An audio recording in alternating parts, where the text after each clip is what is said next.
Vas-y, let's go, du coup, on met Mélenchon. Contexte de l'interview, Mélenchon a été invité sur la matinale de Radio Nova. Et donc, grosse interview fleuve sur la matinale de Radio Nova.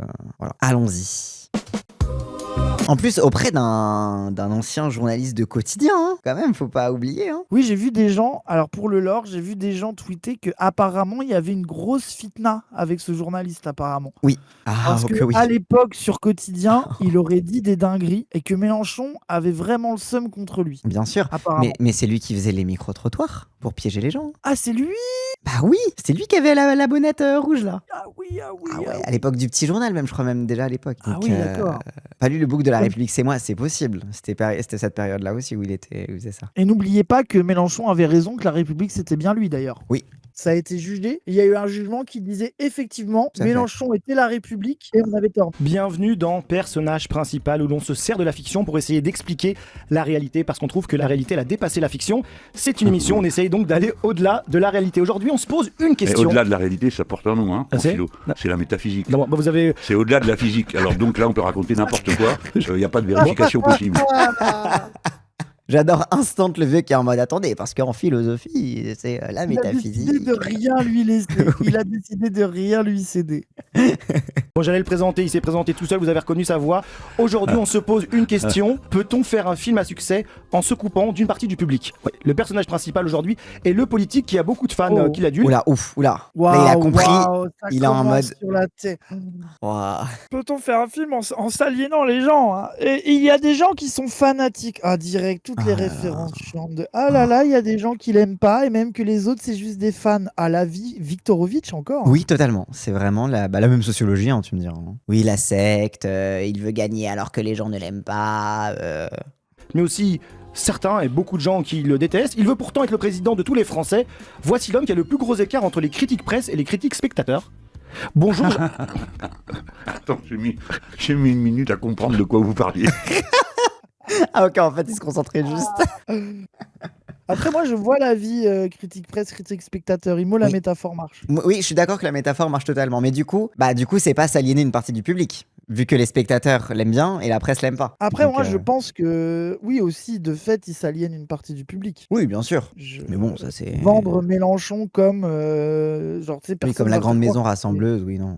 Mais je suis pas persuadé que Mélenchon veuille absolument plaire à tout le monde. Bonjour Jean-Luc Mélenchon, est-ce que vous allez bien déjà? C'est bien envoyé parce que vous le dites sans le dire. Parfait. On essaie d'écrire, on essaie de faire son travail. Oui, mais vous avez du talent pour ça, j'ai déjà... Oh waouh, c'est instant. Passif-agressif. Ça va, t'as réussi à dire avec subtilité que tu m'aimes pas. C'est bon, c'est rare, quoi. Oui, vous dites sans le dire que je suis un connard que personne n'aime. La flatterie, c'est toujours dur pour un journaliste. Ça peut être utile, tu vois. Ouais. On va pas se mentir, on s'est plusieurs fois croisés sur le terrain, il y a eu des rebondissements, on va dire. Oui, il y a eu des rebondissements, oui, on va pas se mentir, oui. Tous les personnages principaux ont une origin story, un mythe fondateur, comme on dit en quelque sorte. Vous passez votre enfance à Tanger, au Maroc. Vous quittez à 11 ans pour aller vivre dans le Jura. Vous me dites non, en Normandie. En Normandie d'abord, puis après le Jura. Oui. Est-ce que vous vous considérez comme... À chaque fois, mais ça m'énerve. Mais il a détesté les Normands parce qu'ils étaient racistes avec lui. Ah oui, mais raciste avec lui, c'est bon. C'est juste que les Normands avaient confiance que c'est pas un colon. Je sais pas comment défendre. Les Normands étaient anti-impérialistes, voilà. Hein, bon. Et ben c'est bon, et ben la Normandie votera plus pour lui. Et puis c'est tout. J'appelle tous les Normands à faire sédition de la France insoumise. Et puis voilà. Mais c'est vrai, il dit qu'en Normandie, il a découvert l'alcoolisme. Et que ça l'avait chauffé. Choqué, pardon. Il a découvert l'alcoolisme, ça avait choqué. Et puis les Normands, ils étaient racistes. Et puis de toute façon, là, il y a un parti indépendantiste normand qui s'est lancé. Oui, tu l'as partagé en story. Ça vote full Macron en Normandie? Oui, peut-être. Mais voilà, quoi. Oh là là, c'est grave. Hein. Est-ce que vous avez la trajectoire d'un immigré? Oui, on peut dire ça, parce que la vie vous oblige à réfléchir à des choses auxquelles, sur le moment, vous ne réfléchissez pas. Et puis en plus, un gosse de 11 ans, à l'époque, un gamin de 11 ans, c'est pas un gamin de 11 ans d'aujourd'hui. Celui d'aujourd'hui, il est beaucoup plus cultivé, plus débrouillard. Nous, on était encore un peu doux sur les bords, quoi. Hein. Bon, tu fais des bis tous les 5 minutes à ta maman, des choses comme ça, quoi, ce qui se fait plus à 11 ans aujourd'hui. Et donc j'ai dû réfléchir. Quoi? Attends, j'ai pas compris. Tu fais des bises à ta maman toutes les 5 minutes, ce que se fait plus aujourd'hui. Je crois que les gosses de 11 ans, ils aiment leur maman encore. Oui, mais c'est peut-être en mode culturellement, il y avait des trucs Ça, qui se faisaient pas en France. Lui, il est en mode, on était, peut-être. Ouais. parce que je me suis trouvé dans un milieu d'une telle hostilité, car l'arrivée des pieds noirs, moi en plus je suis un pied noir du Maroc, alors qu'est-ce que je venais faire là au milieu des autres? Toute ma famille est d'Algérie. Mais l'hostilité dans laquelle nous avons immédiatement été plongés, parce que les pauvres gens se faisaient toutes sortes d'idées. Ils pensaient qu'on était tous des colons, ils pensaient qu'on bénéficiait de privilèges, et donc, assez spontanément, ils nous aimaient pas. Et puis, on venait tout encombrer, quoi. Alors, quand je suis arrivé en Normandie, qui était un endroit qui avait une très grande force de solidarité par la classe ouvrière qui s'y trouvait, par toutes ces choses, nous étions plutôt rejetés. Et Ok. Non, vas-y. Non, mais vas-y. J'accepte. c'était douloureux, et en même temps, c'était le deuxième choc de l'immigré. C'est tout bête, je veux dire, c'est tout bête, c'est élémentaire. C'est que vous n'avez plus les odeurs, vous n'avez plus le paysage. Vos repères. Ouais, mais c'est plus que, je sais pas ce que vous appelez repère, mais c'est toute la suavité de la vie, toute sa densité, tout ça disparaît. Vous n'identifiez pas les plantes, parce que vous ne les connaissez pas. Vous êtes asphyxié par une certaine beauté, une certaine force que la France dégageait à ce moment-là, et qui nous impressionnait beaucoup. Donc, en ce sens, je connais les impressions des immigrés, plus la nostalgie, même à 11 ans. T'as la nostalgie de ta plage favorite, la nostalgie de tes potes que tu reverras plus jamais, des fêtes que plus jamais je n'ai revues, parce que à Tanger, il y avait tout le monde, donc toutes les religions, c'était très bien, parce que toutes les fêtes de toutes les religions, on les faisait tous. Donc comme ça... Premier degré, les pieds noirs, c'est pas un peu des colons? Bah si, bien sûr. Bah si, techniquement, c'est des colons. Mais ça empêche pas Mélenchon d'être en mode c'est là où j'ai grandi et j'étais triste, quoi. Bah oui. Et lui, sa vision du truc, c'est aussi le truc quand il dit, qui je pense, son truc de c'est quoi qu'il nous avait dit, je suis pas à l'aise quand il y a que des blancs. Oui, un peu le Je pense truc que- de, bah, il y avait... Je peux pas rejeter culturellement le champ dans lequel j'ai vécu, quoi. Oui. Et je pense, oui, quand t'es gosse Il avait et que raison, t'as... quoi, les gens. Je pense que quand t'es gosse et que t'as grandi en territoire colonisé, je pense que c'est pour ça que la créolisation, ça m'intéresse. Tu peux très bien devenir le colon prime au full time en mode comme les Israéliens, quoi, globalement. Ou alors tu peux être vraiment en mode, bah, c'est un endroit que j'aime et j'en aime toutes les composantes, tu vois. Genre, je pense qu'il y a un truc... Et puis, est-ce que individuellement, Mélenchon a pas fait le bilan sur sa famille? Enfin, genre moi, en fait, je trouve que bon, parce que la tech des gens, je pense que la grosse critique de Mélenchon, c'est son côté de ne pas avoir fait le bilan du côté colon des pieds noirs, c'est ce qui fait qu'il est sur la France des 5 continents et il est toujours un peu colon dans sa tête. Ça me paraît un peu fort de café, quoi. Mais je pense que c'est ça l'angoisse des gens. Je pense que c'est un peu ça, c'est-à-dire que les gens qui disaient après les colons, il n'y avait pas que des propriétaires de moyens de production. Non, mais on leur a réservé les meilleures terres dont on avait chassé aussi les paysans oui, t'as quand même des locaux. privilèges. Donc, et je pense que, mais du coup, pour faire la comparaison avec la France des 5 continents, c'est une difficulté à voir le privilège malgré la misère, parce que c'était quand même des gens qui vivaient chichement, quoi. Genre, c'était pas non plus les turbo-puissants. Et la difficulté de voir que, bah, en fait, le déjà là est déjà une spoliation des gens encore plus en dessous, tu vois. Donc, typiquement, bah, les gens le prenaient pour des colons, ils ont rien à foutre de la colonisation en Afrique. Non, mais oui, les gens, personne dit que les Normands chez qui il est arrivé étaient pro-Algérie libre, les gens. On n'a pas dit oui, ça. Et puis aussi dire que des colons, parce que lui, il disait en mode, il leur prêtait des privilèges qu'ils n'avaient pas, parce que aussi, tu avais un battage publicitaire assez immense dans les années 10, au début du XXe siècle globalement, pour pousser les gens à émigrer dans les colonies de peuplement. Et en fait, les colonies de peuplement, ça a été surtout l'Algérie, aussi un peu le Maroc, même si bon, c'était pas le même statut que l'Algérie, etc. Mais bref. Mais du coup, ça faisait un peu l'idée de, un peu, c'était l'équivalent pour les Français de la ruée vers l'Ouest, quoi. C'était en mode aller faire fortune dans les colonies. Et je pense que quand il dit, il nous prenait pour des colons, c'était en mode, il croyait qu'on avait fait fortune dans les colonies, quoi. On peut pas en vouloir à un gosse de 11 ans d'être triste de quitter l'endroit où il est né. Non, mais ça, je pense que tout le monde est d'accord. Mais je pense que la méfiance qu'il y a et qui, à mon avis, est pas totalement dénuée de sens, c'est le truc de est-ce que Mélenchon, sur son côté, la France sur les 5 continents, et le côté je suis maghrébin européen, et ce truc de est-ce qu'il est sincère dans ce truc de son truc de destin commun, de lui, il est en mode on a plus à voir avec les Algériens qu'avec les Allemands, c'est ça qu'il dit tout le temps.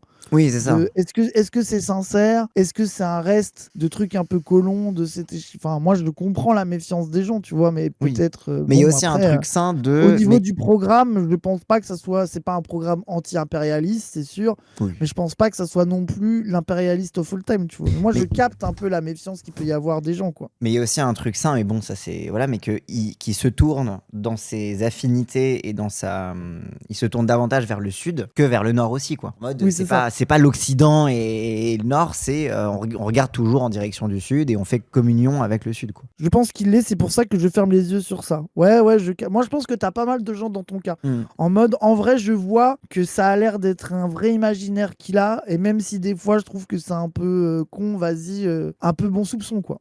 Mais je pense qu'il y a presque un truc de. Presque il aurait aimé rester au Maroc et devenir marocain, tu vois. Genre presque ce truc-là c'est pas en mode. C'est pas en mode pied noir nostalgique de l'Algérie française, c'est plutôt en mode. Oui, voilà. Je pense que vraiment pas. Je pense qu'il est vraiment pas nostalgique de l'Algérie française et qu'il il est vraiment pas dans un truc de ça aurait dû rester la France, quoi. Il y avait toute cette vie qui était à notre disposition. Donc l'immigré, je crois comprendre ce qui le sent et ressent. Donc vous grandissez en Normandie, dans le Jura, dans une France dite... C'est ça qui précise, c'est que lui, il le fait d'une manière empathique. Oui. De dire je ne peux pas haïr les immigrés puisque j'ai traversé ce sentiment-là, mais c'est pas pour dire l'Algérie française c'était bien en mode même, tu vois, genre Camus, il y a des gens qui l'ont déjà comparé à Camus. Camus, c'était un peu plus que j'aimais vivre là-bas. Oui. C'était non, ça aurait dû rester l'Algérie française, mais juste il aurait fallu faire un truc plus, on aurait dû être plus gentil, machin, et puis moi j'aimais bien boire un petit café à Alger, quoi. Camus, je pense qu'il était plus partisan d'une décolonisation à l'anglaise, ce qui a pas permis non plus de meilleures relations avec les pays d'après, tu vois, mais parce que t'avais toujours le mythe de la France a mal colonisé et mal décolonisé alors que les Anglais ils s'en sont bien sortis, alors que bon, les Anglais ils ont fait des atrocités aussi, tu vois, mais j'ai l'impression que Camus c'était un peu le mythe de on pourrait le faire gentiment et on pourrait rester, quoi. Il en tire de l'empathie pour les immigrés, ça n'a rien à voir, il avait littéralement 11 ans, c'est horrible de lui reprocher, je suis marocaine. Ouais. Il est marocain dans mon cœur, c'est ok. Non mais c'est ça votre problème, vous aimez trop Mélenchon. Non, et sur le truc de Mitterrand par exemple, moi je comprends, mais par exemple je ne pense pas, même comme moi pour avoir beaucoup écouté Mélenchon élu, en vrai, il suce pas Mitterrand sur ces trucs-là. Oui, non. Lui, il a plus une sorte de respect, de transmission du fait d'avoir voulu prendre le pouvoir et le truc de... C'était un peu... Mais il essaye pas de refaire du mitterrandisme en termes de politique, quoi. Je trouve pas que ça soit ça, que il est pas l'héritier de Mitterrand, ministre des colonies, un peu shady sur l'extrême droite, quoi. Mais je comprends qu'on lui reproche le côté de refuser la critique de Mitterrand. Mais je pense pas qu'ils soient en mode je vais refaire du Mitterrand non plus. Oui, c'est ça, Astrononos, son Mitterrand, c'est le Mitterrand de 81. Il est impressionné par l'arrivée au pouvoir de la gauche pour la première fois. Oui, c'est ça. Et puis c'est un peu la période où il a switch pour le PS aussi, quoi. Et puis c'est aussi la loyauté de Mélenchon qui fait que tu le verras jamais mal parler d'un truc, tu vois. Tu sais, c'est comme sur Chavez. Oui. Où Chavez, il est en mode jamais je critiquerai Chavez dans les médias mainstream, tu vois. Et pour autant, il y a des trucs où c'est beaucoup plus dans des confs de gauche, où il parle par exemple des erreurs sur le fait de s'être basé principalement sur le pétrole dans l'économie. Enfin, tu vois, tu sens qu'il a plein de trucs à dire sur les erreurs peut-être du chavisme. Mais tu ne verras jamais dire ça à TF1, quoi. C'est un décor dans lequel, on dit dans le Jura, dans une France dite périphérique, c'est un décor dans lequel vous avez du mal à revenir selon vos critiques. C'est une France à laquelle vous ne parlez plus ou moins. Vous êtes le candidat des grandes villes et des zones urbaines et pas des campagnes ou pas. C'est une critique qu'on peut faire à LFI en disant que c'est vrai que vous avez fait des gros scores dans les grandes villes, dans les quartiers et un peu moins dans la France périphérique. Non mais ça c'est la tarte à la crème, ça occupe, ça mobilise des conversations qui ne servent à rien parce que c'est quand même incroyable. Si vous voulez la gauche là qui me fait ce critique, parce que c'est la gauche qui me fait cette critique, la droite. François Ruffin vous l'a fait beaucoup celle-là. Peut-être, pourquoi pas. Hein. Oui, c'est ça. Non, c'est pas qu'il m'a fait cette critique, c'est qu'il a pensé... Attends, vite fait, juste. Mitterrand en 80, c'est Mélenchon en 2027, c'est bien le problème, c'est un énième réformiste qui croit réinventer la gauche. Moi, franchement, de penser que Mitterrand en 80 et Mélenchon en 2027, c'est pareil, je suis vraiment pas d'accord avec vous. Simplement parce que la base sociale de Mitterrand en 80 était prête à accepter idéologiquement le libéralisme, et c'était un moment où la vivacité de la gauche radicale c'était compliqué. C'était la fin c'était la fin de la liquidation des grands mouvements révolutionnaires. C'est ça. Et ce qui est un problème à l'époque, on aurait pu faire autrement. Mais aujourd'hui, le mélenchonisme est bien plus le produit d'un retour à la gauche radicale, là où le mitterrandisme était bien plus le produit d'une déradicalisation de la gauche radicale. Et en fait, pour moi, ce qui protège, je dis pas que ça protège de tout, mais pour moi, la grosse différence politique, c'est que beaucoup de mitterrandiens venaient de l'extrême gauche et se sont assagis pour devenir Mitterrand, alors alors que c'est pas le parcours de Mélenchon et des mélenchonistes. Oui, la dynamique est inverse. C'est un retour dans l'autre sens, c'est une dynamique qui est un peu inverse. Et après, peut-être que Mélenchon trahira et on verra bien, tu vois. Mais pour moi, tu peux pas. C'est difficile à comparer les deux en termes de base sociale, etc., quoi. Et Mélenchon est hyper intéressant sur la question de 83, par exemple, Oui. où il est en mode le problème qu'on avait, le bilan, moi, que je fais de 83, c'est que on s'est fait baiser par le libéralisme et moi, je me suis fait avoir, où il raconte que Mitterrand dit on va clouer les mains des Allemands sur la table, enfin des trucs, tu vois, etc.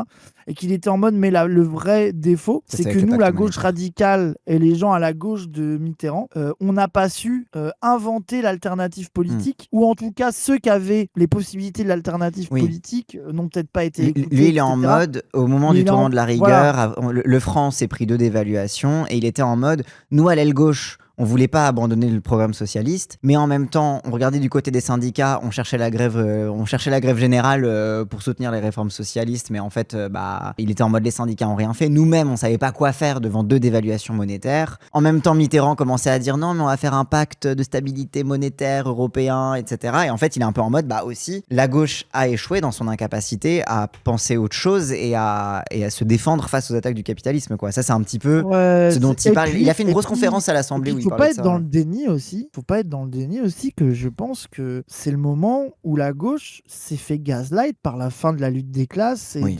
tu vois ce que je veux dire? Genre Bernard Tapie, into SOS Racisme, into tout le truc un peu libéral mou, machin, et puis toute la tragédie et trahison. Oui, du socialisme. s'il faut abandonner un peu de notre modèle social pour que les gens aient tous leur frigo et tous l'eau courante, on va le faire, quoi. Ouais, un truc de con, un truc de bozo. Et Imo, Mélenchon, dans les défauts qu'il peut avoir, Imo, je pense pas que ça soit sur ça. J'ai pas l'impression. Par contre, il y a quelqu'un qui a dit plus que trahir, je le vois plus échouer. À Oui, la limite, ça, oui. moi, j'aurais presque plus cette angoisse-là d'un contre-feu tellement difficile que voilà quoi. Mais de le voir lui comme une sorte de cynique mitterrandien, j'y crois pas trop. Il ne comprend pas la France. Il l'a réduit à ce qu'il a vu dans la Somme. Il ne comprend pas la France. Et il ne comprend surtout pas que la France est un mouvement perpétuel. Le mouvement qui a vidé les campagnes, c'est celui depuis le début de la Constitution de 58. Les campagnes ont été le premier objet de la migration. Les campagnes qu'on a aujourd'hui, c'est pas les campagnes d'hier, ça n'a rien à voir. Deuxièmement, si la gauche n'existe plus dans les... Mais ça, c'est le truc de bon, la France périphérique. En 58, c'était des paysans.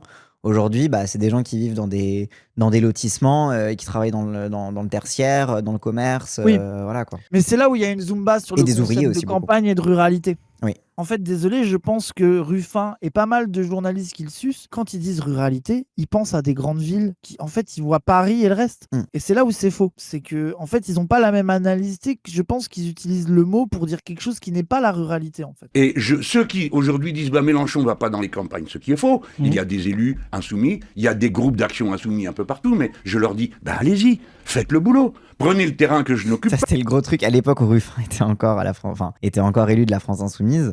C'était le truc que tous les insoumis lui répétaient en mode fais. Enfin, genre en mode t'as une critique sur le fait qu'on parle pas assez, propose quel mode d'action, quel type d'incarnation, comment est-ce que il a rien fait, quoi.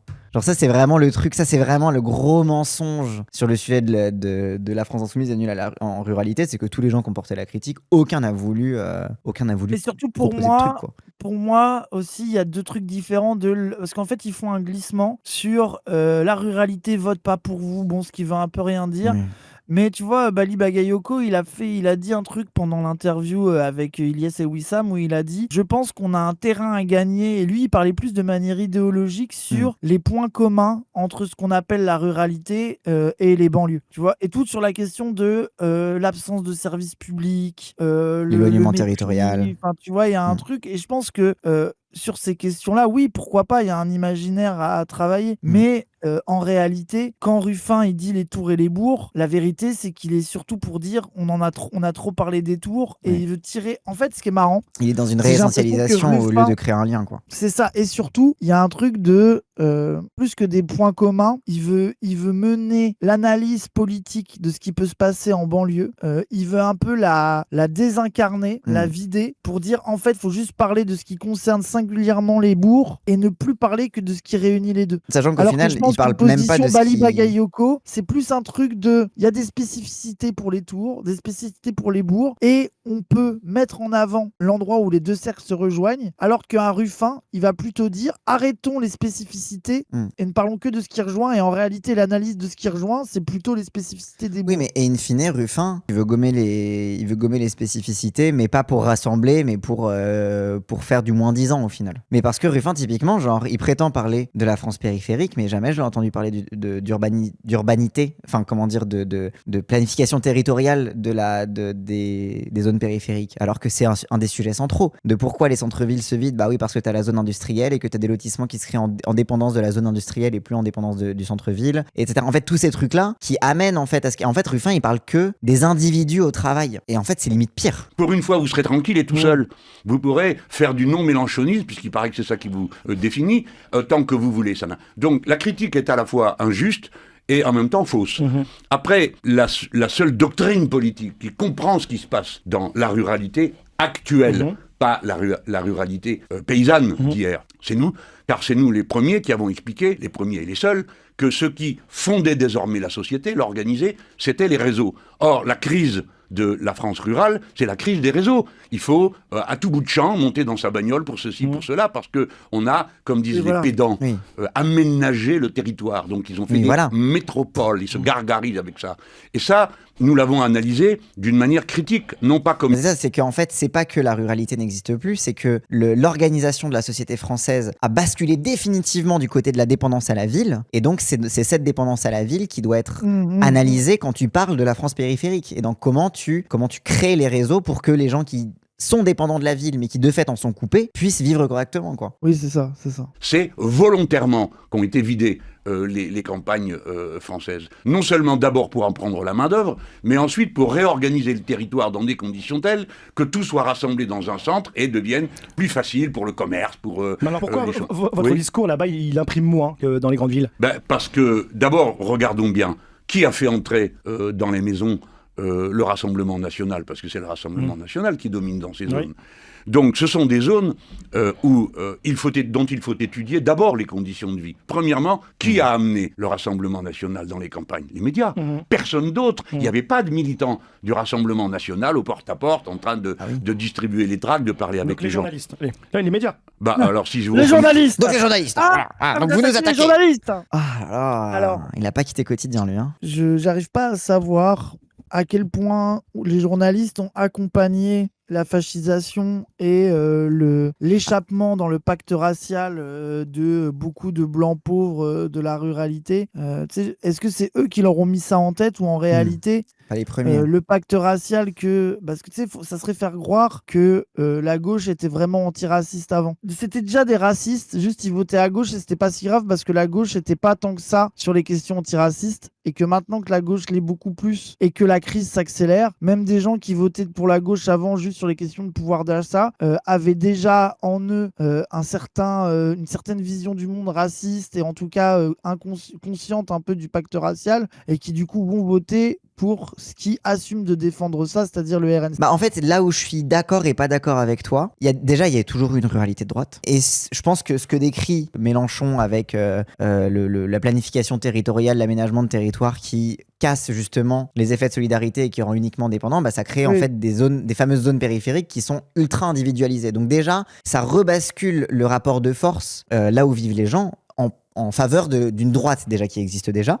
qui est issue du paternalisme patronal, qui est issue du catholicisme, etc., etc. Donc déjà, ça rebascule le rapport de force dans leur sens, mais avec des gens qui sont encore plus perdants. Et c'est là que l'attrait du FN à l'époque, le fameux « on n'a jamais essayé », le fameux « on a besoin de plus que ce que nous propose la droite » commence à arriver. Je pense qu'il y a un effet de structure qui est propre à l'urbanisation et à la structure du territoire qui fait qu'il y a une individualisation, aussi la délocalisation massive, la division des centres ouvriers aussi, hein, le fait que les usines sont plus des gros centres ouvriers, mais on va mettre une petite usine ici, une petite autre là-bas, etc., etc. Et du coup, on va aussi diviser les espaces de solidarité des travailleurs. Et du coup, en fait, naturellement, ça crée un basculement du côté de la droite. Et après, les médias Et puis arrivent pour valider ce discours-là. et C'est les ça. médias légitiment C'est le ça. tournant fasciste, etc. Mais les médias, ils arrivent comme plutôt une validation de cet instinct Mais c'est ça. individualiste En fait, que comme une Ouais, en fait, ma take, pour qu'elle soit plus claire, inoculation. c'est plus ce truc de ah là là, maintenant ils votent à droite. Ma take, c'est plus que en réalité, la gauche historique et notamment socialiste n'a jamais fait le travail pour vraiment conscientiser les gens et prémunir son socle électoral du racisme en fait. C'est plus ça, tu vois, que je voulais dire. En gros, pourquoi ça a été possible que le RN récupère, c'est que c'est aussi ces gens qui votaient à gauche avant n'ont pas, il n'y a pas eu de travail fait pour être sûr que ça n'arrive jamais. Ouais. Et que vu qu'il n'y a jamais eu de travail solide sur ça avant et que ça n'a pas été un truc réel et que globalement il y a juste eu SOS raciste pour essayer de convaincre les Arabes de voter pour eux, évidemment que quand tu as passé ta vie à voter socialiste, qui a jamais vraiment milité sur ce sujet-là, tu peux vite virer vers le RN quoi. Et aidé par les médias quoi. C'est pas par en fait, comment dire, c'est pas par un travail idéologique sur l'antiracisme ou sur quoi, ou qu'est-ce, etc., qu'il y aurait pu avoir une contre-proposition et qui aurait pu empêcher de basculer ces gens-là à l'extrême droite. C'est beaucoup plus dans l'infrastructure économique. Oui, Oui, je suis d'accord. Mais en fait, oui, la trahison sociale de la gauche et l'abandon et l'individualisation, le libéralisme a fait le lit de ça. Et en plus, le fait que la gauche ait eu du mal, parce que la preuve, la fille s'y est mise, entre guillemets, il n'y a pas si longtemps. Et j'imagine qu'il y a encore des améliorations, ça n'a pas aidé, tu vois. Le problème de la ruralité, c'est le problème de tous les êtres humains. Donc d'abord le manque d'accès à tous les réseaux, mais ensuite il y a une réalité humaine. On est peu nombreux, si bien que les gens se socialisent d'une manière complètement différente de la ville. La ville, vous pouvez aussi être très seul dans la ville, mais vous êtes quasiment contraint au contact par le fait que vous circulez, que les autres circulent aussi, bonjour madame, au revoir monsieur, et ainsi de suite. Et donc il y a plusieurs manières de se socialiser, mais ça n'est pas propre aux gens de la ruralité, c'est propre à tous les peuples du monde. Si la sociabilisation est intense, alors les relations sociales sont intenses. Je ne dis pas que celles de la ruralité ne le sont pas, mais elles sont d'une nature souvent différente. Oui, c'est-à-dire que le modèle que fantasme l'extrême droite, le modèle du village qui concentre la sociabilité, c'est pas non plus le fameux modèle de ce qu'ils appellent la ruralité, puisqu'en fait, ce qu'ils appellent la ruralité, c'est l'étalement urbain pavillonnaire. Et là, il n'y a pas de modèle de village, il n'y a pas de centre. Exactement, ouais, c'est ça. C'est que les gens, quand tu dis ruralité, ils ont l'impression que tu as plein de Français heureux avec des baguettes qui se retrouvent dans un petit centre-ville à se dire bonjour, alors que c'est des gens dans des pavillons à perte de vue qui se parlent pas et qui vont dans des centres commerciaux de merde. C'est ça. Oui, de fou. On a plus vite fait, en zone rurale, de s'enfermer entre soi, entre gens du même avis ou entre gens de la même famille, que c'est le cas dans les villes. Voilà, il ne faut pas chercher des explications trop compliquées. Et puis, dites-moi une chose, les gens font bien ce qu'ils veulent. Moi, je leur reproche pas leurs idées. J'essaye de les convaincre. Mais je trouve incroyable que les autres me disent « Dis donc, toi, Mélenchon », ils sont tous anti-mélenchonistes, hein, évidemment, de principe et de base. « Tu n'as pas fait le travail ici et là. » Mais allez-y, faites le travail. Allez-y, puisque j'y suis pas. Vous êtes enfin tranquille. Vous avez enfin un espace où vous pourrez faire valoir tout ce qui vous caractérise. Spoiler alert, ils le font toujours pas et ils pourchassent encore et toujours le vote petit bourgeois des centres-villes. Hein. Oui, c'est ça, c'est ça. Oui, parce qu'en fait, c'est ça qui est triste, c'est que là, on pourrait réfléchir profondément à comment récupérer cet électorat-là. Pour une bonne partie des gens de gauche, c'est une manière d'être anti-mélenchoniste dans le but de récupérer l'électorat qui n'aime pas Mélenchon. Ouais. Et en fait, ils font croire qu'ils veulent récupérer l'électorat de la ruralité, alors qu'en fait, ils veulent juste récupérer les sauces qu'aime pas Mélenchon, quoi. C'est ça. Ils veulent récupérer les notables, quoi. Oui, voilà, c'est ça. Allez, passons à la suite du scénario, parce que c'était que le début d'une longue saga. Vous êtes le personnage principal d'un film en plusieurs parties, je dirais. Certains diraient Rambo, seul contre tous dans le camp du bien. Ça, c'est ceux qui vous adorent. D'autres, Retour vers le futur, parce que si on remonte le temps vers n'importe quelle élection, vous êtes là. Oh là là. Oh, vraiment, c'est vraiment les... Ça, désolé, mais c'est la vulgate un peu nulle. Hein. Moi, je suis une peu de que les journalistes, ils disent Mélenchon, c'est leur travail, mais le truc de oh là là, alors, est-ce que vous êtes isolé? Tout le monde vous déteste en réalité. Personne vote pour vous. Oui, c'est soit t'es isolé dans ton coin, soit t'es là depuis trop longtemps, on sait pas trop. Et puis, de toute façon, ceux qui t'aiment bien, ils sont fanatiques et machin. Genre... Et enfin, Le Parrain, pour votre rapport à la loyauté, mais aussi à votre autorité. Ce serait quelle saga pour vous? Le Parrain, Retour vers le futur ou Rambo? Non. Moi, je suis le chaman des Rouges. Donc, je suis celui qui porte, qui assure la continuité d'une histoire. Je l'assume, je la propose. Le chaman des Rouges. Il est en mode moi, mais je suis pas un personnage, moi je suis le narrateur, c'est pas pareil. à travers les générations politiques qui d'abord m'ont entouré et qui maintenant dirigent la réalité du mouvement insoumis. Et voilà quel est Oui, c'est plus Maître Yoda, c'est plus Gandalf. Gandalf, oui, totalement. Gandalf le rouge. quel est mon film. Je ne sais pas à quel film vous pourrez rapprocher ça. Mais c'est ce rôle-là que je me donne. Si vous voulez, il y a un peu un malentendu. La ligne rouge, c'est un film, voilà. Je suis personnellement, je me vis d'abord. Ok. La ligne rouge, juste Il a pour ça ignoré. n'a rien à voir. Surtout, C'est c'est pas- juste parce qu'il y a rouge dans le titre. Oui, bah oui. Et je suis un intellectuel engagé et dans l'action. Et dans l'action, j'ai appris tout ce qu'il y a à apprendre de l'action. Et puis maintenant, comme je suis quelqu'un qui en a beaucoup vu, tout d'un coup, j'ai la force de l'expérience. C'est bête à dire, hein, mais si vous voulez, il y a quelque chose que vous ne pouvez pas rattraper par rapport à quelqu'un qui a vécu 30 ans de plus que vous. C'est la diversité des expériences. Et comme j'ai la chance d'être dans la santé que vous me voyez avoir, tout ça, je peux le faire vivre, le faire fructifier. Je me rappelle de choses incroyables. Par exemple, une camarade m'a dit, mais comment je vais faire pour en savoir autant que toi sur les relations internationales? Je lui ai dit, bah, écoute, j'en sais rien parce que personne ne me les a appris. J'ai lu, j'ai regardé, je suis allé, je me suis beaucoup déplacé. Souvent, j'ai rencontré les gens eux-mêmes. Ça, c'est une dimension de l'existence qui ne se fabrique pas autrement que par la vie elle-même. Et évidemment, la science, hein, la connaissance et tout. Mais bon, voilà comment je vois mon rôle. Et donc, oui, dans l'action, après, oui, c'est vrai, j'ai le goût. Vous savez, un intellectuel, c'est pas forcément quelqu'un qui plane dans les nuages. Hein. Léon Trotsky avait une magnifique phrase pour dire ça. Il disait « Il n'y a pas de bonheur plus grand pour un intellectuel que de comprendre ce qui se passe pour y trouver sa place. » Ça, c'est... Alors, quand j'y étais pas, mais quand j'ai commencé à militer pour la France Insoumise, on avait créé le groupe d'action de la France Insoumise Sciences Po. Moi, j'y étais pas allé, mais il y avait les universités, c'est les dernières universités d'été du PG avant que ça passe à celle de la France Insoumise. Et j'ai des camarades à moi que tu connais, qui sont allés, et ils ont posé des chaises, quoi. Genre, et t'avais déjà un peu la distinction entre les jeunes insoumis qui étaient en mode non, on est là pour être utile, et contrairement aux jeunes du PG qui ne font que blablater, etc. Bref. Et du coup, Mélenchon, il vient les voir à la fin, il dit vous êtes d'où, etc. Il disait, on a monté le truc à Sciences Po, etc. Alors, il était en train de poser des chaises et des bancs, etc. Quoi. Et il leur a dit exactement cette phrase. Il leur a dit, le plus grand honneur de l'intellectuel, c'est de connaître le monde pour y trouver sa place, etc. Ah, mais tout ça pour... Les gens, vous avez vu, hein, tout ça pour raconter que eux, à Sciences Po, même si c'était des intellectuels de Sciences Po, ils portaient quand même des chaises. Hein. C'est la première phrase un peu... Quand même, hein. C'est la première phrase, c'est vraiment une des phrases qui a le plus cadré et matrixé mon rapport au militantisme politique. J'espère que vous avez pas trop mal au bras. Non, mais après Cassandre qui continuait à ramasser des chaises il y a 2 ans, là, c'était très grave par contre. Oui. Il n'y a pas de plus grand bonheur pour moi que de comprendre, de me dire « Ah, c'était ça !» Ou, tu vois, quand Trump est arrivé... Tu parles de militantisme, ça parle de chaises. Oui. C'est devenu le cliché, poser des chaises. Mais oui. Il n'y a pas que ça, il y a aussi des tables. Je ne suis pas tombé de ma chaise, moi. J'ai jamais cru qu'il était fou. Je sais qu'il applique une stratégie et je sais laquelle.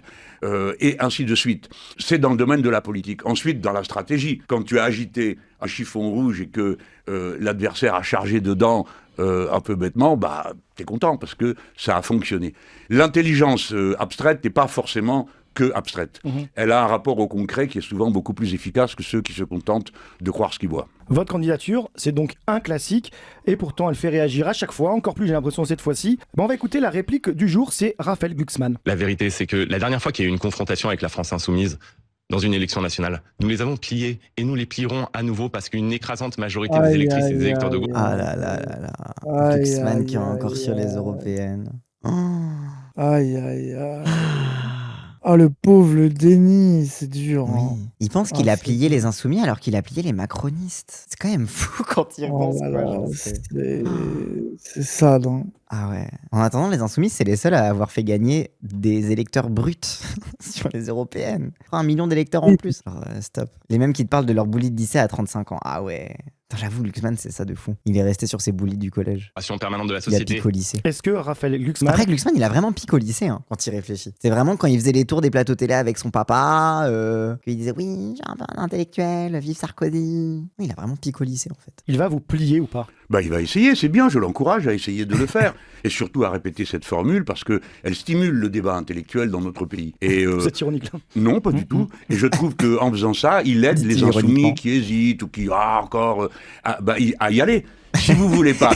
Non, il est vraiment en mode non, mais Glucksmann, il est tellement détestable que ça va encore plus pousser les gens à voter pour moi, vous inquiétez même pas. que je sois plié, comme il dit, faut venir aider. Faut pas se contenter de regarder en attendant si oui ou non, le jour du vote, vous irez.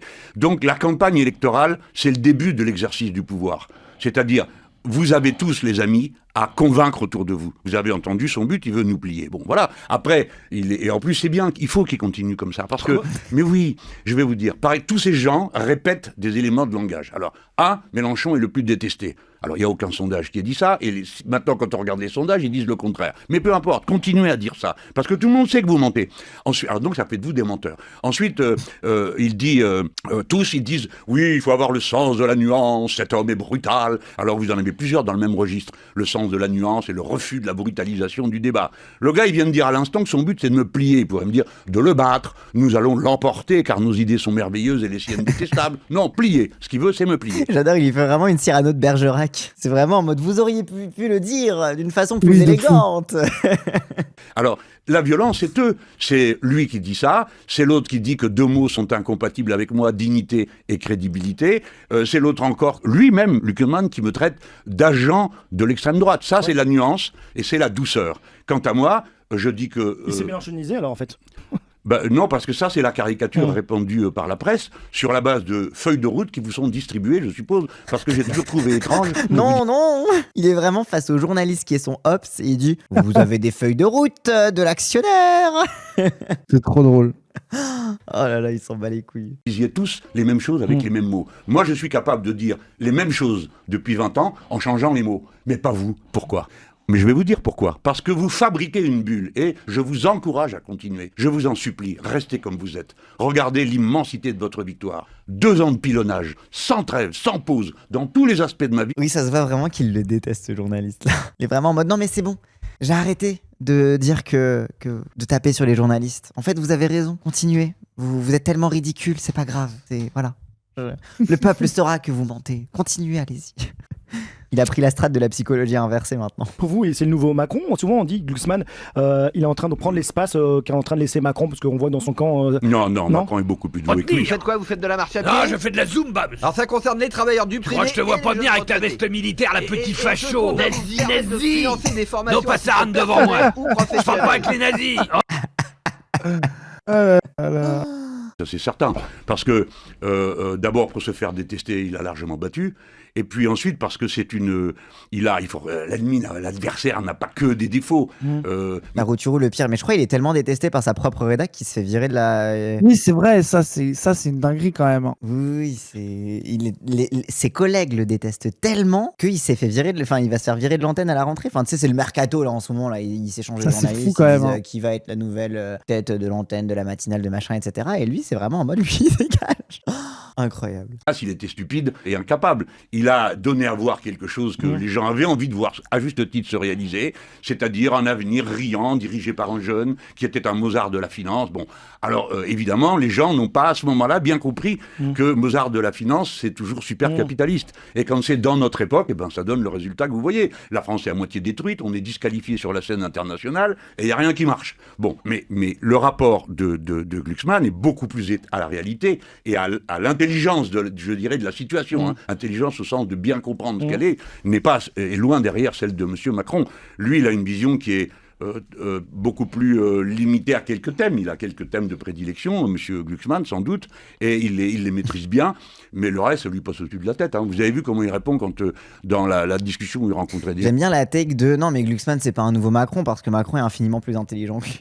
Oui, non, mais lui, il est juste médiocre. Il a appris ses leçons par cœur, mais le reste, il sait pas faire. Mais moi, je suis d'accord que Glucksmann est, entre guillemets, un bon adversaire, tu vois. Oui. En tout cas, pour moi, c'est le vrai adversaire de Mélenchon à gauche, c'est lui, oui. qui de plus en plus, et même dès le début, à part vite fait, il a fait une petite Zumba NFP, mais voilà, je veux dire, le vrai clivage à l'intérieur de la gauche, c'est le libéralisme glucksmannien ou Mélenchon, et ceux qui se placent entre les deux doivent choisir leur camp. Clairement, le gars, il comprend mais rien, pouic, à comment ça s'est construit, qu'est-ce que c'est historiquement, comment ça fonctionne, et pourquoi on est dans une telle mouise aujourd'hui qu'il va falloir... Non, donc voilà, moi je le respecte. Il défend ses idées à sa manière. S'il ne peut pas faire mieux que d'annoncer qu'il va me plier, les gens jugeront eux-mêmes que ça fait pas beaucoup, quoi. Moi, j'adore parce que c'est beaucoup un reproche qu'on fait à Mélenchon, son paternalisme, mais c'est Quand c'est contre Glucksmann, c'est tellement délicieux. C'est vraiment, j'en apprends beaucoup en jutsu de mépris auprès de Mélenchon. Ouais, il est dur. Hein. Ah ouais. Mais Il je est pense sans que pitié. Mélenchon, parce que le truc, tu vois, par exemple, genre c'est, t'as vu là, apparemment, par exemple, Olivier Faure, il a dit que il proposait une primaire interne au PS pour savoir si c'était quelqu'un du PS ou Glucksmann, et après, fallait aller dans la primaire de toute la gauche. Alors, Olivier Faure, il propose 2 primaires. Glucksmann, il est en mode, on fait une primaire entre nous et après on fait un conclave, on décide de qui va y aller entre les autres. Genre, c'est vraiment, non mais c'est C'est facile. la folie. Hein. Mais apparemment, ça a redonné de l'espoir à Tondelier. Mais non. Si. Bon, alors, mais là. Donc là, en gros, c'est le PS. Nous, le problème, c'est que nous, on doit trouver notre candidat à l'interne du PS et que on sait. J'ai l'impression que le PS, ils sont en mode bon. En fait, s'il y a les autres de la gauche, Mélenchon va vraiment nous surrouler dessus et on pourra pas faire croire qu'on est le vote utile. Parce que je pense que le PS, leur hypothèse, c'est de dire il faut qu'on soit touche Mélenchon dès le début dans les sondages pour être le vote utile. Et le problème, c'est que s'il y a Glucksmann, un mec du PS, Tondelier, le PC, on est tous des bozos. Du coup, ça veut dire qu'on doit trouver notre candidat à nous, trouver un moyen que Glucksmann se présente pas, c'est-à-dire soit il est candidat pour nous, soit il a accepté de se mettre derrière nous. Et ensuite, on récupère les autres de la gauche. Et là, peut-être que tous ensemble, on pourra toucher du doigt Mélenchon et dire regardez, c'est nous le candidat naturel de la gauche. C'est des malades. Hein. Regarde, info l'opinion. Dans l'entourage de Marine Tondelier, on accueille positivement le scénario d'une double primaire mise sur la table pour Olivier Faure. Bah oui, toujours Depuis plus, c'est plusieurs pourquoi pas 3 primaires. Ah bah oui, pourquoi pas 4 même, hein. Dernier tour de la primaire en juin 2027, comme ça on saura qui va se présenter. Depuis des semaines, voire mois, il était répété sur tous les tons que la primaire était morte et enterrée. Or, ce n'est pas le cas. Les socialistes semblent avancer vers une solution où, dans un premier temps, ils sélectionnent leur candidature, comme nous l'avons fait de notre côté il y a plusieurs mois, de façon antidémocratique, pour ensuite participer à une désignation ouverte, c'est-à-dire une primaire. Ce n'est évidemment pas gagné, ça c'est clair. Il reste des choses à éclaircir, ça c'est clair. Mais c'est un move. C'est un move. C'est un C'est move. un move. Ah. Non mais C'est ils un vont faire move. des Bah primaires écoute l'analyse jusqu'à quand politique, c'est un move. Mais ils vont aller en campagne quand? C'est pas. Ils seront jamais Ils en vont campagne. pas avoir choisi leur candidat, on va être 3 mois avant les élections. Oui. Mais qu'est-ce qui branle? Je pense, parce qu'ils savent tous, que si PC, EELV, PS, place publique, ils y vont pas ensemble, ils ne peuvent rien faire. Ils peuvent pas Mais compter, assumez ça et mettez-vous tous derrière Glucksmann. Je veux dire, un jour, allez-y. Mais Quoi. sachant que leur seul espoir, c'est de repousser au plus tard le moment où ils auront désigné un candidat. Comme ça, il y aura l'effet de nouveauté. Parce que tu sais, à chaque fois qu'il y a un nouveau candidat qui se déclare, comme il y a un effet de visibilité médiatique, du coup, mécaniquement, il augmente dans les sondages pour rebaisser juste après. Et je pense qu'ils sont en mode, si on se déclare plus tard, on peut profiter de ce momentum pour bien se lancer dans la campagne. C'est fou. Hein. Non, c'est fou. Je les aime trop. C'est qui votre véritable adversaire dans cette élection? Glucksmann, Attal, Bardella, quelqu'un d'autre? Tous? Il n'y a pas de différence entre tous ces gens. Il y a des nuances comme, non? Certainement, sans aucun doute. Des nuances, c'est pas les mêmes. Mais le fond de l'affaire est que tous pensent que ce système est indépassable.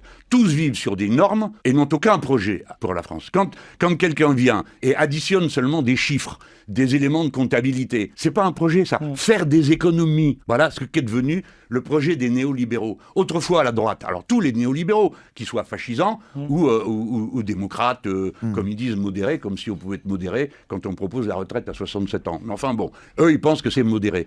Tous ces gens-là ont en commun leur adhésion à l'ordre établi, leur volonté qui dure, qu'il continue. Or, nous sommes à ce moment de l'histoire de l'humanité qui est que c'est même plus une affaire d'idéologie. Il faut changer la méthode, sinon tout ça va nous conduire à quelque chose dont personne n'a envie. Et ce quelque chose, c'est la dislocation générale de la civilisation humaine sous les coups du changement climatique, la disparition de notre espèce ou son affaiblissement par les maladies écologiques qui pullulent dorénavant. Voilà ce qui se présente. Mais c'est pas une fatalité, on peut empêcher ça. Mais eux, qu'est-ce qu'ils disent? Ils disent pas on va empêcher ça. Ils disent on va continuer, on va faire mieux, on va être plus performant, plus agile. Pourquoi faire? Pour faire la même chose C'est qu'avant. pour ça que vous pensez que... Mais ça, c'est en mode, eux, de toute façon, ils sont dans la même fuite en avant austéritaire que les autres. Et au final, bon, ils n'ont pas de projection, ils n'ont pas de programme ambitieux, quoi.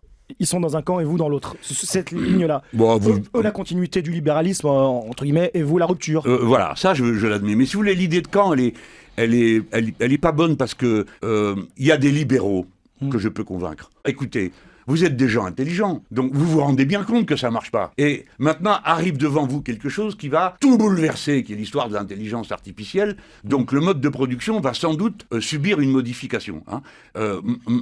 De premier niveau, vous ne pouvez pas vous sortir de cette histoire si vous n'avez aucun principe philosophique, aucune volonté dans l'histoire. Si vous êtes simplement les petits accompagnateurs du marché. Et il faut faire le marché le plus libre. Et vous venez de vous prendre un râteau sur le marché qui non seulement ne fonctionne pas parce que votre père fondateur, M. Trump, a décidé que c'était lui qui fixait les prix avec les droits de douane, mais les Chinois qui sont là viennent de vous mettre le râteau pile poil dans la direction de votre figure. La dernière fois que j'ai parlé avec un haut responsable chinois, je lui dis vous exagérez, vous exportez chez nous votre surproduction de voitures électriques. Le gars, il perd pas son sang-froid une demi-seconde, il me regarde et il me dit vous trouvez qu'il y a trop de voitures électriques dans le monde, monsieur Mélenchon? J'ai compris qu'il fallait changer de sujet, sinon j'allais être bientôt ridicule. Alors je lui dis, il me dit, alors il a bien vu que j'étais très encombré. Il me dit donc, s'il n'y en a pas de trop, il n'y a pas de surproduction. Et puis ensuite... Quelle surproduction? Vous nous les achetez, donc il n'y a pas de surproduction. Il laisse un petit blanc, il me regarde et il me dit, et puis vous savez, on ne vous oblige pas à les acheter, d'accord? Voilà. Donc, si vous voulez ce monde-là, alors je ne suis pas en train de critiquer la Chine. Oui, il se fait moque par le PCC. Alors, attends, je ne suis pas en train de critiquer la Chine, hein, voilà, attention. Non, oui, tout va bien. Chine, pas de problème, je critique pas, ils ont raison à leur façon, voilà. Car vous savez que je la tiens en très haute estime. Voilà. Et, Ça va être repris encore, ça. Ah oui, oh là là. Oui. Mélenchon, pro-dictateur. Oh là là, il tient en haute estime la Chine, alors que les Ouïghours et le crédit social et la surveillance de masse, hein. J'ai fait le reproche d'ailleurs, ça vous arrive. Oui, mais on me reproche tout, donc. Mais de toute façon, ce qu'ils disent n'a ni intérêt ni importance. Tout le monde est obligé de choisir. Et la plus grande difficulté, c'est de tracer une voie autonome. Je l'ai proposé avec le non-alignement. Je propose de discuter avec les Chinois et de s'organiser avec les Chinois, car c'est des gens raisonnables. C'est pas des gringos prêts à sortir tous les 5 minutes leur colt pour exterminer le mec qui leur plaît pas. C'est des gens raisonnables. Donc parlons avec des gens raisonnables. On n'a pas les mêmes intérêts. Mais de même que vous autres, les libéraux et les droitiers de toutes sortes, vous avez jamais dit que vous vouliez faire les États-Unis d'Amérique en France, hein? Bon, pourquoi vous m'accusez de vouloir faire la Chine? J'ai pas l'intention de faire la Chine. Je veux faire ni l'un ni l'autre. Je pense. Après, tu pourrais les accuser de vouloir faire les États-Unis en France. Oui, Vas-y. oui. Ce sera même pas faire procès... les États-Unis, faire l'Amérique latine plutôt. Oula, le procès est grave ok, hein, mais tranquille. Oui, je suis d'accord. Les Chinois, c'est pas des gringos gamberges. En vrai, diplomatiquement, ils se comportent pas pareil que les États-Unis. Français, nous avons un talent pour inventer des choses. D'ailleurs, la dernière fois qu'on en a inventé une, c'était la Révolution de 89. Ça a fait le tour du monde. Pourtant, on n'était déjà qu'une poignée d'êtres humains. Hein. Mais alors, comment le monde est devenu rock'n'roll après? Allez, parlons d'un autre antagonisme. Parce que pour rester un peu sur la différence entre les Chinois et les États-Unis, c'est que les États-Unis, leur impérialisme fonctionne par on garantit notre stabilité intérieure par une projection extérieure. C'est en mode plus on conquiert de marchés à l'étranger, plus ça va ruisseler vers chez nous. Ça, c'est la logique de l'impérialisme américain. Alors que la logique de l'impérialisme chinois, c'est tout pour les nôtres. Et en fait, c'est vraiment une logique de on calcule chaque move qu'on fait pour être sûr que nous, on est stable à l'intérieur. Et en fait, c'est deux logiques qui sont du coup opposées dans la façon dont ils vont parler diplomatiquement. Parce que quand les États-Unis, ils vont négocier des accords d'échange, des trucs comme ça, etc., ça va être un truc vraiment existentiel, tu vois. Ça va vraiment être en mode faut forcer les autres à acheter nos trucs parce que sinon, ça va pas ruisseler chez nous. Alors que les Chinois, ils sont plutôt en mode le rapport de force tranquille de on peut vous proposer ça, vous êtes pas obligés, nous on va avancer sans nous, mais en attendant, tu sais, genre il y a pas un truc de c'est pas comment dire, c'est pour ça il dit ils sortent le Colt les gringos dès qu'il y a un problème, c'est qu'en fait les Chinois ils ont beaucoup plus une logique d'un rapport de impérialisme ouais, c'est ça. Plus le rôle de gendarme depuis 45, oui, c'est ça, plus le côté les États-Unis, gendarmes du monde, gardiens de la paix, alors que c'est eux qui exportent la guerre de partout, bien sûr. Vous portez plainte contre Marine Le Pen pour un montage, c'est ça? Oui, j'ai dit que j'allais le faire. Hein. Ah, vous l'avez pas encore? Vous avez annoncé porter plainte. Oui. Est-ce que vous avez porté plainte? Vous allez le faire ou pas encore? C'est vrai? Non, on discute pour ça. Non, moi je suis pas trop pour judiciariser. Ah, vous changez d'avis, d'accord. Attends, quoi? Porter plainte sur quoi? En gros, il a dit qu'il allait porter plainte contre Marine Le Pen sur je sais plus quoi. Et il dit peut-être que je le ferai pas parce qu'en gros, je m'en bats un peu les couilles. Je crois que c'est ce qu'il sous-entend. En mode oui, bon, j'ai un peu la flemme. Et là, il est en mode vous allez pas le faire en fait. Ah ouais, oui, le montage. Ça revient sur ses promesses. Oui. tout le slop habituel. Alors que quand tu connais Mélenchon, tu sais très bien que lui, il aime pas régler ses affaires au tribunal. Il a toujours, et à chaque fois, et genre tu le vois même quand il s'est moqué de la fille sur Eindhoven, quand il était en mode j'avais dit de pas le faire et que c'était une idée de merde, on s'est fait gaslight par des avocats. Oui, de fond. Ce truc là aussi, c'est que quand les gens font des dingueries, genre ça veut dire que tu fais confiance en la justice, quoi. Bah oui. Genre t'es là, bon bah tu perds, bah du coup c'est quoi? Ça veut dire que Marine Le Pen a raison d'un coup? Bah, et surtout, tu peux pas avoir Vu une que- analyse vu du que Lofer tu t'es et en faire à c'est ton ça, côté, vu que quoi. tu t'es remis, voilà, vu que tu t'es remis dans les mains de bah voilà quoi, est-ce que tu peux vraiment te plaindre après, quoi? Ah oui. Est-ce que vous avez porté plainte, vous allez le faire ou Pas encore. C'est vrai Non, on discute pour ça. Non, moi je suis pas trop pour judiciariser. Ah, vous changez La- d'avis, d'accord. vous Je changez peux d'avis. changer d'avis, D'accord. mais je sais que je vous étonne, vous changez jamais d'avis. Si, tout vous le temps. répétez tout le temps la même propagande. non. Mais moi, si, Ah. je peux changer d'avis à intervalles, notamment dans la tactique. Je vais vous apprendre une chose. Dans la lutte, il faut bouger. Il y a la guerre de position, ceux qui tiennent un truc et ils bougent plus. Par exemple, le monstre médiatique. Et puis, il y a ceux qui bougent tout le temps parce qu'ils n'ont pas le rapport de force, ils restent immobiles. Donc moi, je suis tout le temps en mouvement. Je pratique l'art de la guerre du mouvement. Et La guérilla. La guérilla la politique. guerre du mouvement, incroyable. deuxièmement, le non-agir agissant. Alors ça, c'est du taoïsme. Le non-agir agissant. C'est vraiment. Il fait vraiment le bingo de l'orientalisme, en fait. Alors, ça, c'est le taoïsme. Alors ça, c'est du taoïsme. Ça s'appelle Wu Wai. Et Non mais la leçon. Moi, vraiment, sa DA de sage, de grand sage chinois. J'ai trouvé. Ça c'est du taoïsme, hein. Le Wu Wai, hein. Voilà. Ouais, j'avoue que je sais pas. assieds-toi au bord du fleuve, tu finiras par voir passer la tête de ton ennemi. Ah, ça, je connais, c'est Shikoro, ça. La difficulté avec la judiciarisation, c'est à la fois qu'elle est là, mais qui n'est pas certain. Vous comprenez, j'ai quand même fait l'objet de quelques mesures de justice qui m'ont laissé un peu... Non, c'est quoi cette affaire? C'est un montage Voilà, relié il le sous-entend. Le problème avec la justice, c'est que je lui fais pas confiance. Oui, oui. Notamment pour juger une fasciste, quoi. Genre, c'est une vraie raison. Genre, et quel est le problème qu'on avait dénoncé sur le procès à Eindhoven, où politiquement ils ont raison, Oui. mais comme la justice c'est des bozos, t'as Eindhoven qui dit partout que c'est lui qui a gagné et que qui lui donne raison, quoi. Il Oui. essaye d'asseoir sa légitimité à partir de ça. Oui. Alors que tu peux défendre politiquement ce qu'il reproche à Marine Le Pen sans attendre de la justice qui dise que t'avais raison, quoi. Parce que, voilà, j'ai proposé un concept hameçon. Bon, c'est une tactique de combat. La Nouvelle-France. Évidemment, quand on a commencé, on l'a abordé par l'endroit qui allait faire surréagir. C'est-à-dire, on a annoncé qu'il fallait se rendre compte que tous les Français avaient un ancêtre sur 3, grands-parents, qui était un immigré. Alors, stupeur et horreur dans certains milieux. D'autres, ils sont contents, quoi. Mais moi, par exemple, je suis très content. Et pour cause. Bon. Mais plein de gens disent, c'est cool, c'est sympa, ça prouve que finalement, les gens sont arrivés, puis on les a aimés, ils nous ont aimés, on a fait ensemble, et voilà, on a des enfants, des petits-enfants, etc. Et puis, tout ce qu'il y a d'extrême droite s'est dit, ça y est, on le tient. On va pouvoir lui coller 2 mots. Un, il est pour le grand remplacement. En plus, j'ai joué du mot. J'ai dit, oui, le grand remplacement, bien sûr. Ça a lieu à chaque génération, parce que ces nigauds ne savent pas ça. C'est que de toute façon, tout le monde est remplacé, tant que tout le monde sera mortel. Alors la France, elle est comme elle est. Si vous l'aimez pas, tant pis, elle vous remplacera quand même. Bon. Ok. Donc tout ça, ils ont surréagi. Et puis, ils ont dit Mélenchon est communautaire, évidemment islamo-gauchiste, parce que tout ça, c'est comme toujours, pour mettre en cause les musulmans, parce que les musulmans occupent aujourd'hui dans la détestation organisée par les milieux réactionnaires, la place que les juifs ont occupée dans des dizaines de générations, puisque en France, il faut le rappeler, les juifs ont été expulsés 11 fois par l'Ancien Régime. C'est dire que ce pays, il a dans ses mauvais côtés ça. Il lui faut à intervalles réguliers une tête à claque. Voilà. Là, c'est nous, les Bon. ordres. Voilà. Donc, c'est dans ce contexte que, comme ça colle pas, parce qu'évidemment, dès qu'on a vu qu'on prenait, qu'on accrochait, aussitôt on s'est déployé. Puisque eux nous attaquaient sur le côté, c'est eux qui ont créé le débat. Je les remercie, Surtout, je leur dis, ne changez rien, continuez. Oui, ils ont truc de concept hameçon. Moi, je disais concept obus, généralement. Mais oui, c'est ça, c'est en mode, je balance un mot, je les regarde s'agiter, et puis voilà, quoi. Mais ça, du coup, ça a pas plu au Viktorovitch, en gros. Ah bah oui, ça...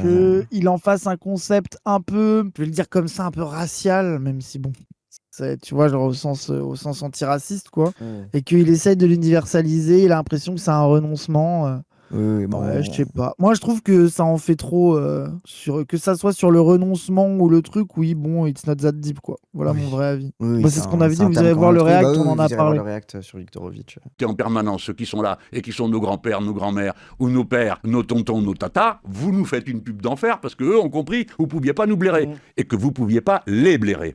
Et deuxième élément, puisqu'ils ont démarré le débat, alors allons-y, on leur dit alors, la France c'est comme ça, vous la connaissez pas, mais je vais vous l'apprendre, pas vous, je je leur dis à eux, vous êtes tout le temps en train de parler de la France. Vous croyez tellement qu'elle est éternelle que vous comprenez même pas quand elle bouge.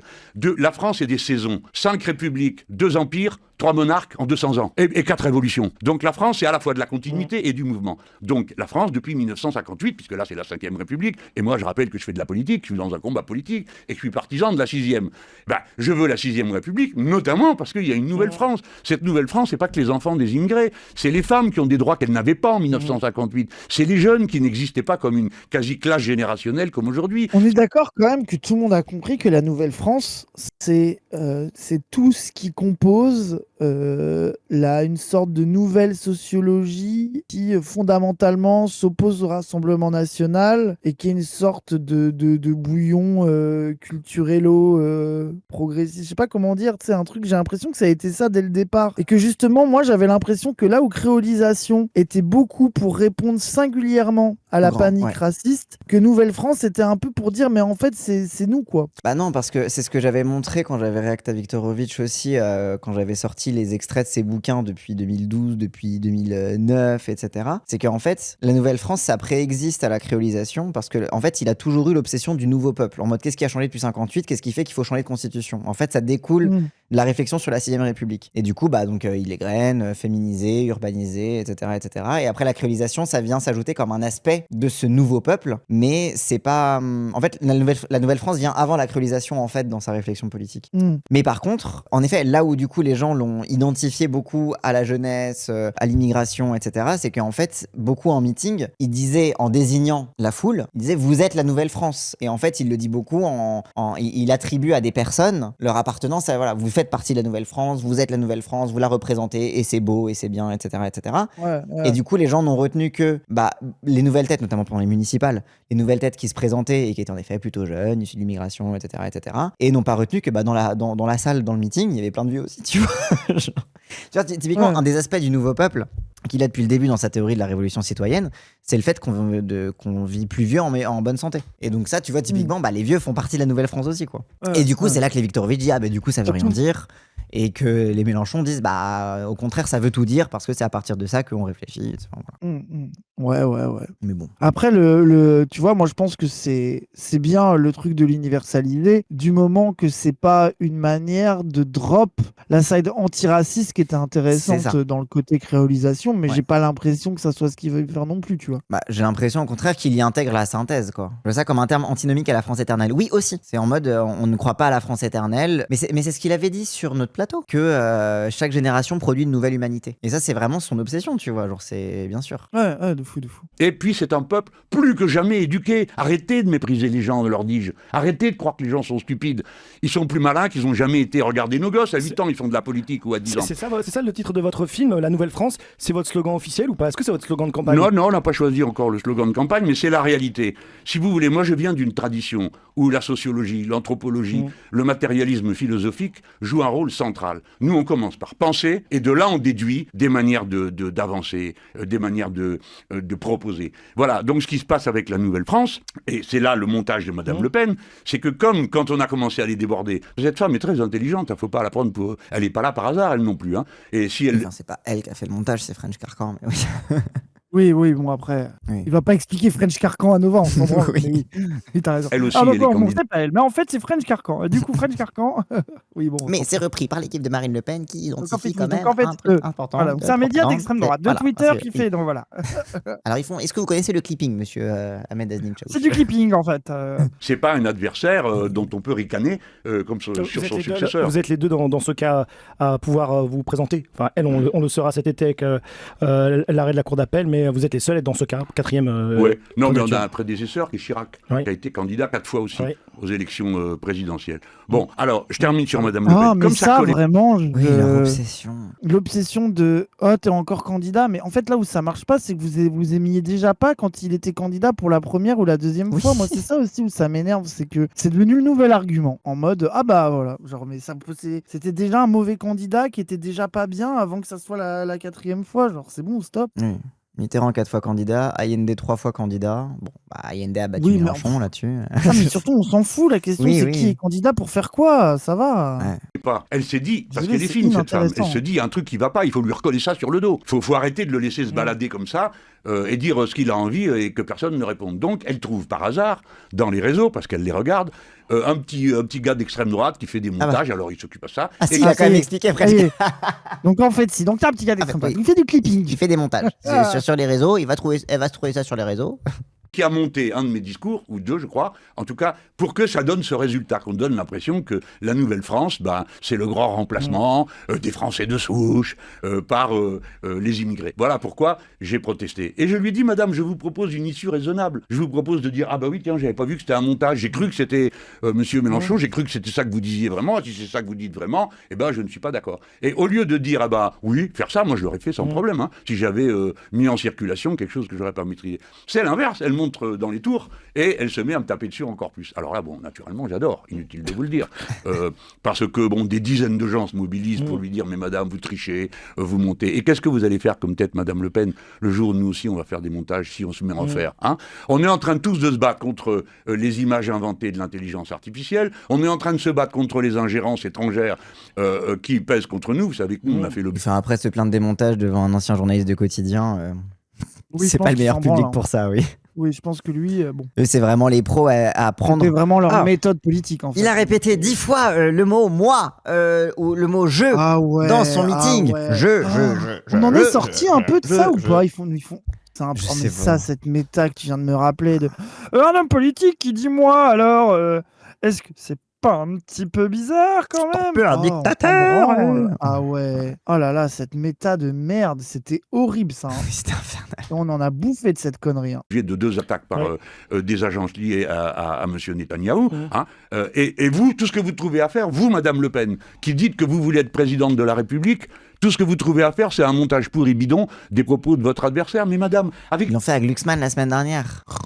Vraiment, Parce qu'il a dit moi plein de fois. Ça pue sa mère. Que ça soit sur Glucksmann ou non, ça pue. Vraiment le degré zéro de la politique. Hein. Ah ouais, ça veut rien dire. Hein. tout ce que je dis, vous avez déjà 1 million de bonnes raisons de vous opposer à moi. Vous êtes d'extrême droite, vous êtes pro-capitaliste, je suis de gauche et je suis anticapitaliste. Il faut vous le dire sur quel thème. Avec ça, ça suffit, non? Il y a de quoi faire un débat, non? On peut parler pendant 10 Alors heures. qu'ils ont sucé moi président de Hollande les chiens. Oui, j'ai été obligé d'apprendre le nom de cette putain de figure de style à l'école. C'était quoi? Une anaphore. J'imagine. Je crois sur parole. Il y en a un qui récemment, on l'avait pas vu venir, a crevé l'écran. C'est Bali Bagayoko, le maire de Saint-Denis. Ouais. Il aura quel rôle pendant votre campagne? Parce qu'on va dire que c'est dans la sphère LFI, il est plutôt nouveau. Il était plutôt au parti communiste local.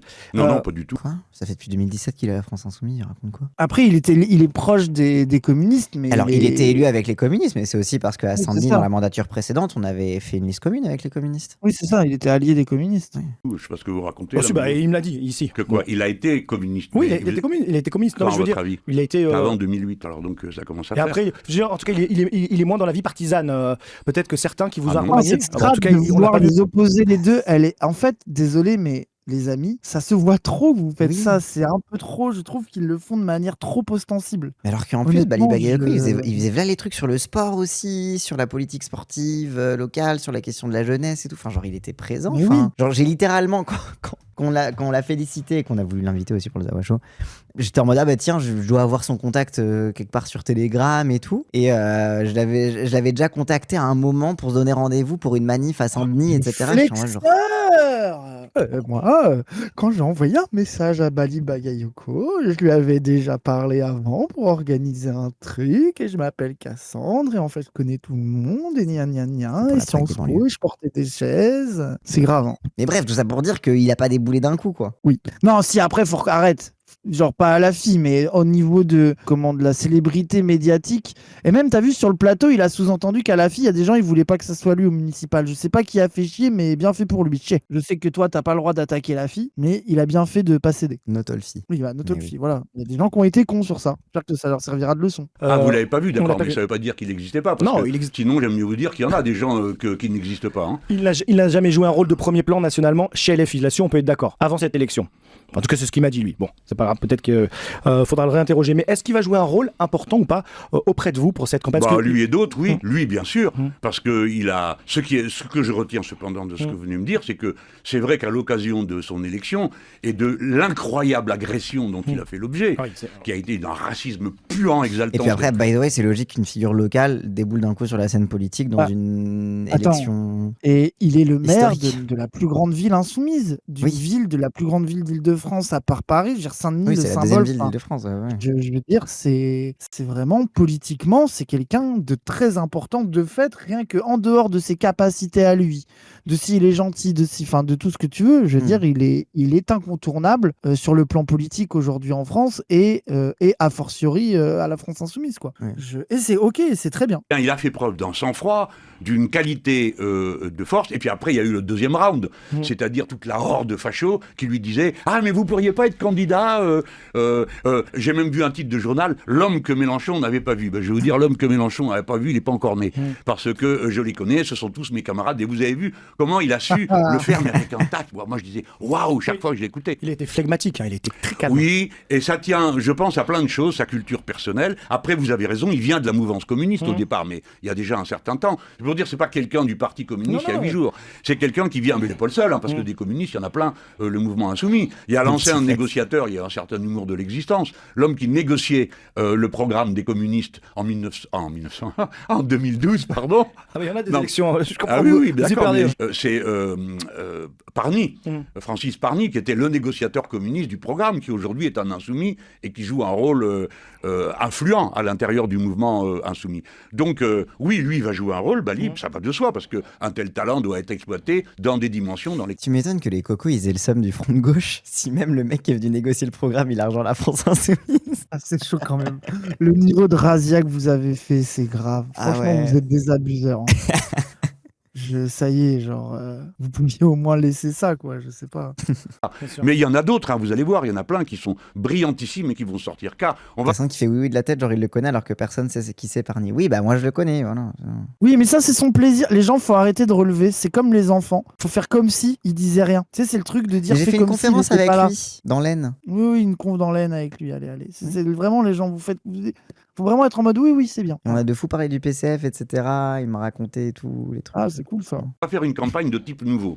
C'est difficile à organiser, mais on va beaucoup pousser l'équipe. C'est-à-dire que vous allez avoir comme on sait le faire, on a appris à le faire dans les européennes et dans les municipales. C'est-à-dire qu'on est capable de faire, comme on l'a fait à la fin des élections européennes et tout autant aux municipales, on a marché jusqu'à 50 réunions publiques, meeting par semaine.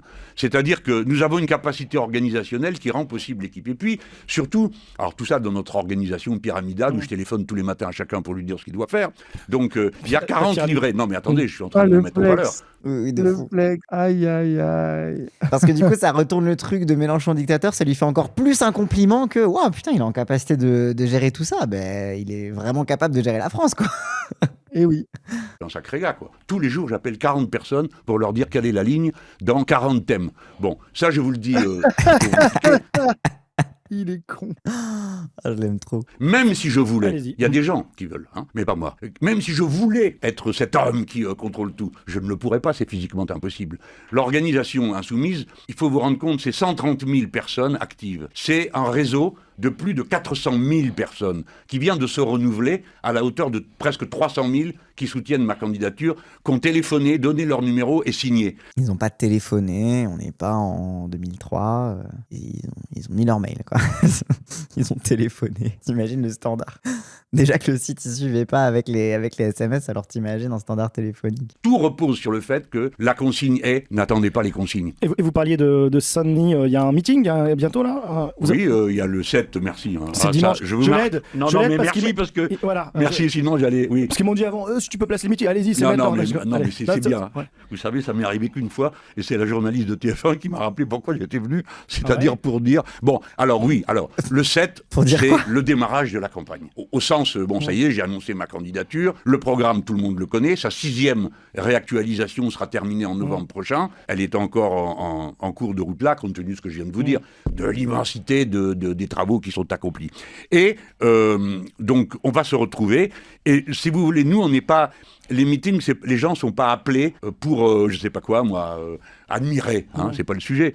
En plus, on a déjà entendu mon tour de chant plusieurs fois. Donc la question, c'est d'être impliqué. Ce que nous vous demandons aux gens qui viennent, et ils vont venir nombreux, je le souhaite et je le comprends, parce que le public insoumis, c'est pas un public, c'est des camarades, c'est des militants, à tous les degrés. Hein. Les trois quarts, je les connais pas, hein, je préfère vous le dire. Ils sont là et ils viennent pour faire une démonstration, porter un message, montrer que la force est là. Et vous savez pourquoi ?